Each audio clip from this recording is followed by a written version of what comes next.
اعوذ باللہ من الشیطان الرجیم بسم اللہ الرحمن الرحیم۔ السلام علیکم خواتین و حضرات، اللہ تبارک و تعالیٰ کا شکر ادا کرتے ہیں کہ اللہ تبارک و تعالیٰ نے ہمیں اسلام اور ایمان کی دولت سے نہ صرف نوازا بلکہ ہمیں ایک ایسا دین عطا فرمایا کہ جس دین نے ہمیں زندگی کے اعلیٰ ترین مقاصد سے بھی ہمکنار کیا اور اسی دین نے ہمیں آداب زیست اور آداب بندگی بھی سکھائے۔ دین اسلام ہمیں ہر چیز کا سلیقہ سکھاتا ہے، ہمیں کیسے کھانا ہے، کیسے پینا ہے، کیسے اٹھنا بیٹھنا ہے، کیسے لوگوں سے تعلقات قائم کرنے ہیں، تجارت کیسے رکھنی ہے، سیاست کیسے رکھنی ہے، معیشت و معاشرات سے لے کر ایک دوسرے سے انٹریکشن کے طریقے، ہر چیز ہمیں دین اسلام نے سکھائی۔ ہم اللہ رب العزت کا شکر ادا کرتے ہیں کہ اللہ تعالیٰ نے ہمیں ایسا عظیم دین عطا فرمایا۔ آج کی ہماری گفتگو کا موضوع ہے گفتگو کے آداب، یعنی کس طرح آپس میں باہم جو ہے وہ کنورسیشن کی جائے، کس طریقے سے گفتگو کی جائے، اس کے آداب اسلام نے ہمیں کیا بتائے، قرآن نے ہمیں کیا بتائے، نبی اکرم صلی اللہ علیہ وآلہ وسلم کا کیا طریقہ تھا۔ اس لیے کہ جب ہم دیکھتے ہیں حضور نبی کریم صلی اللہ علیہ وسلم کی سیرت طیبہ، تو رسول اکرم صلی اللہ علیہ وسلم کی زندگی کے اندر ہمیں جو کہ ایک کامل نمونہ ہے، ہر چیز کے آداب سیکھنے کو ملتے ہیں۔ نبی اکرم صلی اللہ علیہ وسلم گفتگو فرمایا کرتے تھے، آپ کے بارے میں آتا ہے کہ جب کوئی آپ سے ہم کلام ہوتا اور جب آپ سے کوئی گفتگو کرنے آتا تو آپ بالکل ایک اطمینان سے اس کی بات سنتے تھے، یعنی ایک مطمئن ہو کر بات سنتے تھے، کوئی ایسی ہیزیٹیشن نہیں ہوا کرتی تھی۔ پھر دوسری بات یہ ہے کہ آپ ہمیشہ سامنے والا اس کی انٹینشن کیا ہے، اس کا مقصد کیا ہے، اس بات کو انڈرسٹینڈ کرتے تھے۔ پھر تیسری بات یہ ہے کہ جب خود رسول اکرم صلی اللہ علیہ وسلم جب بات فرماتے تھے تو ایک تو بڑے اچھے انداز سے بات کرتے، دوسرا بڑی معروف بات کرتے، تیسرا بڑی سچی اور پکی بات کرتے تھے۔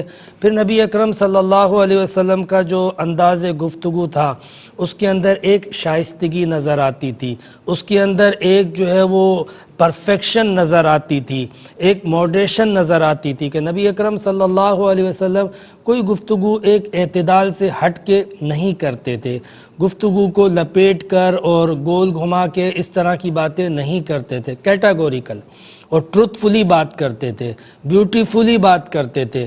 نبی اکرم صلی اللہ علیہ وسلم کا جو انداز تکلم تھا، آپ کی جو گفتگو کے آداب تھے وہ بڑے افیکٹو تھے، یعنی اثر انداز ہوتے تھے، لوگوں کو اس بات میں کچھ سچائی، کچھ حقیقت اور اس کی تاثیر باقاعدہ جو ہے وہ محسوس ہوتی تھی۔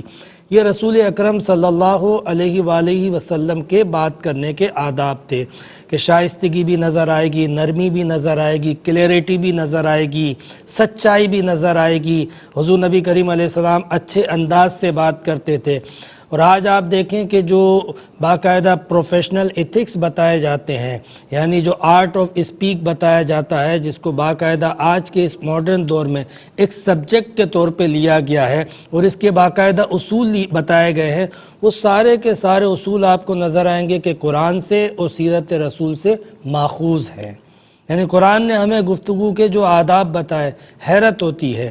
قرآن پاک جب ہم اٹھاتے ہیں، قرآن پاک میں جب اس چیز کو ہم دیکھتے ہیں کہ کس طریقے سے لوگوں سے تعلقات، معاملات، انٹریکشن، کس طریقے سے نیگوسیشن کی جائے، تو قرآن ہمیں بتاتا ہے کہ جب تم کسی سے ملاقات کرتے ہو تو ملاقات میں سب سے پہلے جو پہلا طریقہ ہے وہ یہ ہے کہ پہلے سلام پھر کلام۔